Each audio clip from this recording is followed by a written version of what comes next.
ठीक है, doctor DK Gupta, अब आपके पास आती हूँ, आप न्यूट्रिशन भी है। डॉक्टर साहब, हमें ये समझाइए ज़रा कि अब अगर हम स्पेसिफिकली बच्चों की बात करते हैं, देखिए सबसे ज़्यादा लोगों के जहन में यही डर है, बच्चे तो स्कूल भी जाते हैं, बच्चे खेलते भी हैं, बाहर भी जाते हैं, और जो मौसम इस वक्त उत्तर भारत में चल रहा है उसमें एक नॉर्मल खांसी, सर्दी, जुकाम होना ये एक आम बात है। लेकिन किस तरीके से हम डिफ्रेंशिएट कर सकते हैं, हम लक्षण कैसे पहचान सकते हैं और कहाँ पर अलर्ट होने की ज़रूरत है अगर हम बच्चों की बात करें तो?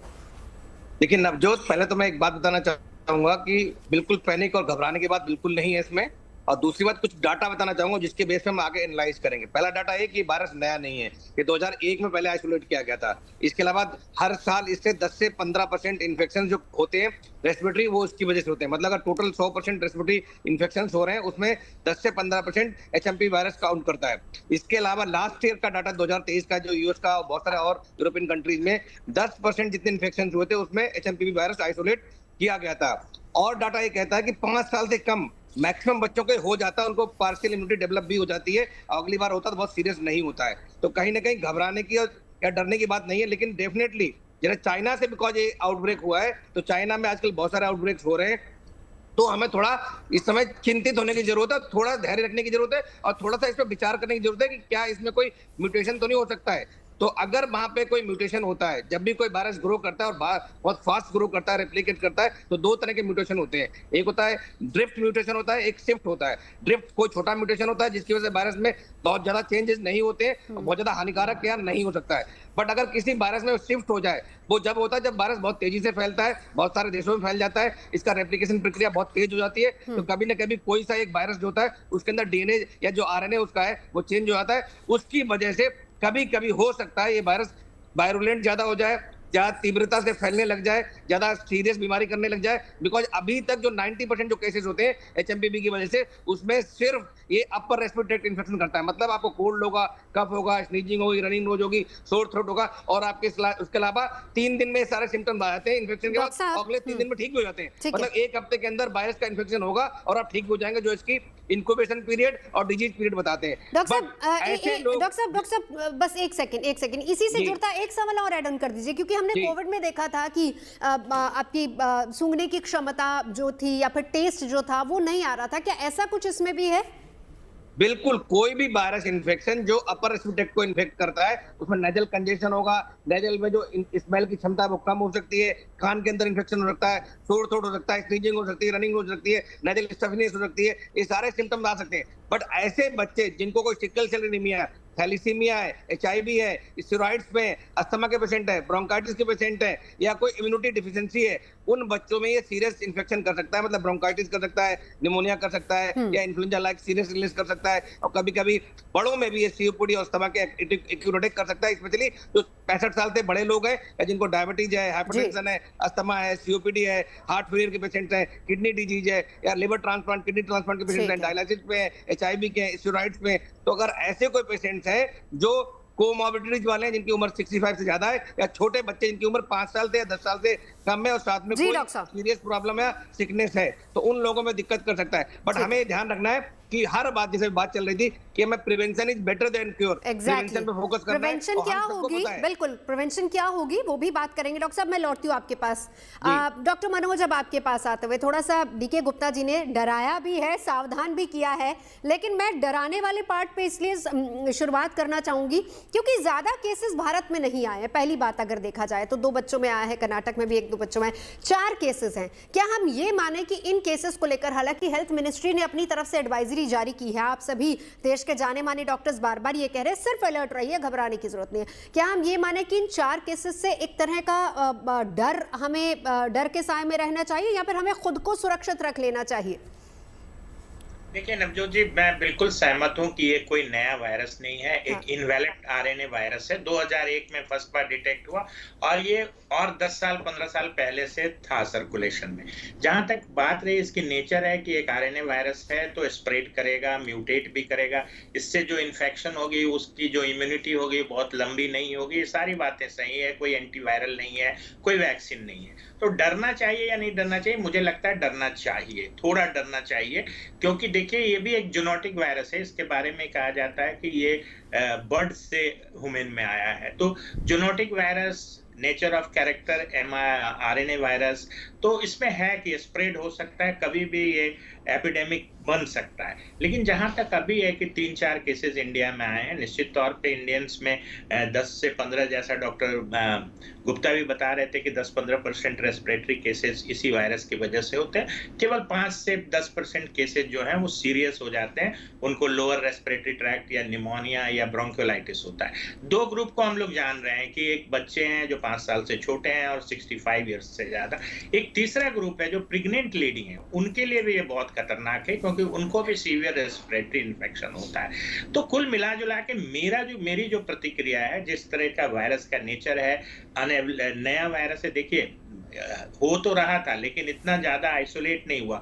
और जिस तरह के सोशल मीडिया पे आप चाइना से पिक्चर्स देख रहे हैं, उसमें लगता है कि जैसे बहुत ज्यादा क्वांटिटी है, पेशेंट्स बहुत ज्यादा हैं, काफी सीवियर हैं, उनको आईसीयू एडमिशन की जरूरत पड़ रही है। तो सावधानी बरतनी चाहिए, बिल्कुल रेस्पिरेटरी एटिकेट्स के साथ मास्क आप पहन सकते हैं, क्योंकि संक्रमण जो है इस वायरस का उसी तरीके से है जैसे कि कोविड का होता है, ड्रॉपलेट से है, सरफेस से है, एक दूसरे से डायरेक्ट कांटेक्ट से है। तो थोड़ा भीड़ भाड़ की जगह जाने से बचें, मास्क लगाएं, हैंड हाइजीन पे बहुत ध्यान दें, हाथ धोते रहें, सैनिटाइजर का यूज दोबारा करें। कोविड एप्रोप्रिएट बिहेवियर को फिर से अडॉप्ट करने में मुझे नहीं लगता कि कोई परेशानी है, उसको करें। और समय लगता है, देखिए हमने पहले भी कोविड को हल्के में ही लिया था जब फर्स्ट फेज आया था, तो मुझे लगता है कोई भी वायरस आता है थोड़ा समय लगता है, इसका लॉन्ग टर्म इफेक्ट क्या होगा, कितने लोगों को निमोनिया करेगा, तो अभी वॉच करने की जरूरत है, अलर्ट रहने की जरूरत है, कोई पैनिक होने की जरूरत है। ठीक है, चलिए कुल मिलाकर हमारे जो चारों देश के जाने माने डॉक्टर्स हैं वो ये कह रहे हैं कि हमें सिर्फ अलर्ट रहने की जरूरत है, पैनिक की जरूरत नहीं। डॉक्टर डीके गुप्ता, आप ही के पास आते हो। यहाँ पर देखिए बच्चे की उम्र जो है वो 2 साल से भी कम है और स्थिति ऐसी कि उसको वेंटिलेटर पर ले जाने की जरूरत पड़ गई। देखिए मैं फिर बता रहा हूँ कि जो मैक्सिमम जो इन्फेक्शन होते हैं इसकी वजह से वो होते हैं 5 साल से कम के बच्चों में। और नॉर्मली जब तक 5 साल के बच्चे हो जाते हैं तब तक मैक्सिमम बच्चों को इम्यूनिटी तो नहीं बट पार्शियल इम्यूनिटी है, उनको इन्फेक्शन हो चुका होता है ऑलरेडी उससे। और जो बच्चे सीरियस हो सकते हैं इससे, जिनकी इम्यूनिटी कम होती है, बच्चे होते हैं 6 से 12 महीने के। 6 से 12 महीने के बच्चों में एचएमवी बहुत कॉमन है, अगर एचएमवी भी होता है।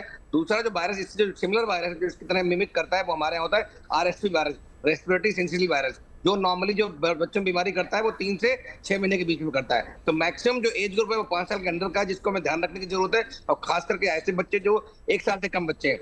नॉर्मली जो होता है ये अपर रेस्पिरेटरी ट्रैक्ट इन्फेक्शन की तरह होता है कि मतलब कान में इन्फेक्शन होगा, गले में होगा, थ्रोट होगा, स्नीजिंग होगी, रनिंग नोज होगी। बट न्यूमोनिया 5% केसेस में, 10% केसेस में ये सीरियस इलनेस कर सकता है, स्पेशली जो बच्चे इम्यूनिटी कंप्रोमाइज जिन बच्चों की, या छोटे बच्चे हैं, मतलब इन्फेंसी से कम बच्चे हैं, या 1 साल या 2 साल से कम बच्चे हैं, तो उनमें लोअर ट्रैक्ट इन्फेक्शन बोलते हैं, जिसको lower respiratory tract infection LRTI बोलते हैं, जिसमें निमोनिया हो सकता है, ब्रोंकाइटिस हो सकती है, ARDS हो सकता है। तो इन बच्चों में ध्यान रखना चाहिए कि ऐसे बच्चे जिनको इम्यूनिटी कंप्रोमाइज्ड है, जो स्पेशल चाइल्ड्स हैं, जो स्टेरॉइड्स पे हैं, जिनकी उम्र कम है, और खास करके इस समय में और ज्यादा ध्यान रखने की जरूरत है, बिकॉज अभी तक वायरस जो आइसोलेट हुआ है उसका हमें जीनोमिक सीक्वेंस पता नहीं लगी है कि इसमें सेम जीनोम है जो पुराना वायरस है या उसमें कुछ चेंज है।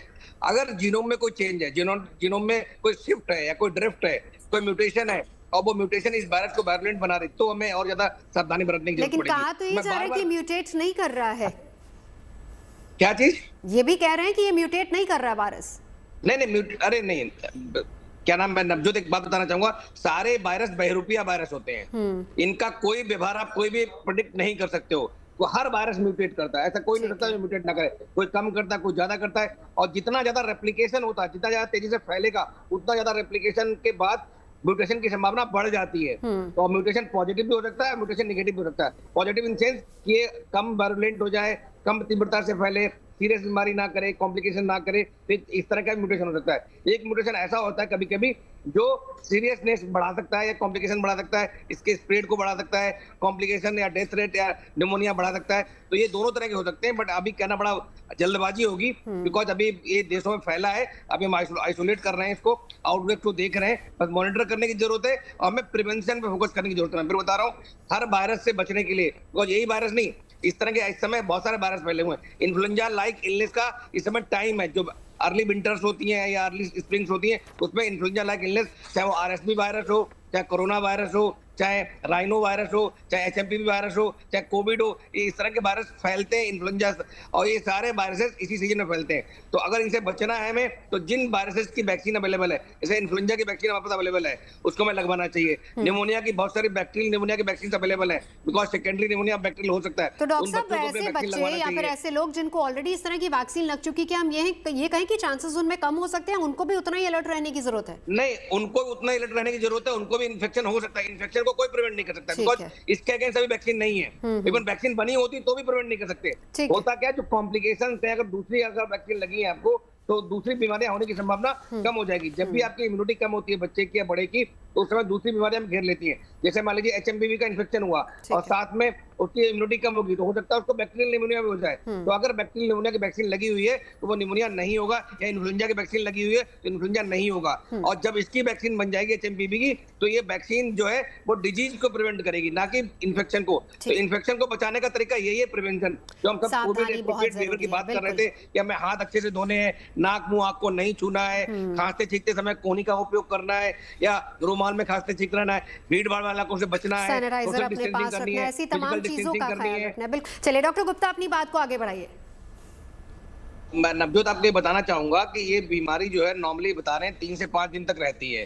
तो हमें टेक अवे क्या लेना चाहिए इस एपिसोड से? टेक अवे हमारा ये होना चाहिए कि अगर मदर फादर जो रहते हैं घर में, अगर उनके बच्चों की बीमारी जो खांसी जुकाम बुखार है वो 3-5 दिन से ज्यादा चल रहा है, मतलब 5-6 दिन में उसको हाई ग्रेड फीवर आ रहा है, चेस्ट में पेन हो रहा है, ब्रीदिंग डिफिकल्टी हो रही है, कफ विस्फोटन आ रहा है, बच्चा वीकनेस हो रहा है, बहुत फेब्राइल है, और साथ में खा पी नहीं रहा, कुछ एपेथेटिक हो गया है, सुस्त हो गया है, तो या उसके होंठ मुंह नीले हो रहे हैं, या आंख नीली, या फिंगर टिप्स नीले हो रहे हैं, या साथ में उसको ऐसा लग रहा है कि सैचुरेशन फॉल हो रहा है, तो ये साइन है, अलार्मिंग सिम्टम है किसी भी बीमारी में, वायरल इलनेस में, कि जो उसका इन्फेक्शन है वो लोअर अपर से लोअर जगह पहुंच गया है, मतलब वो अब अपर रेस्पिरेटरी ट्रैक्ट इन्फेक्शन ना होके वो लोअर रेस्पिरेटरी ट्रैक्ट इन्फेक्शन हो गया है। तो ये कॉम्प्लिकेशंस हैं, तो इस समय हमें तुरंत ध्यान देना चाहिए। उस टाइम ऐसा है कि हमें बच्चों को तुरंत नियर बाई हॉस्पिटल या डॉक्टर के पास ले जाना चाहिए। इवन बड़े में भी यही सिम्टम्स है, किसी को चाहे बुजुर्ग हो, चाहे बड़ा हो, चाहे एडल्ट हो, अगर इस तरह के सिम्टम्स आ रहे हैं तो आपको तुरंत अपने आसपास डॉक्टर से संपर्क करना है।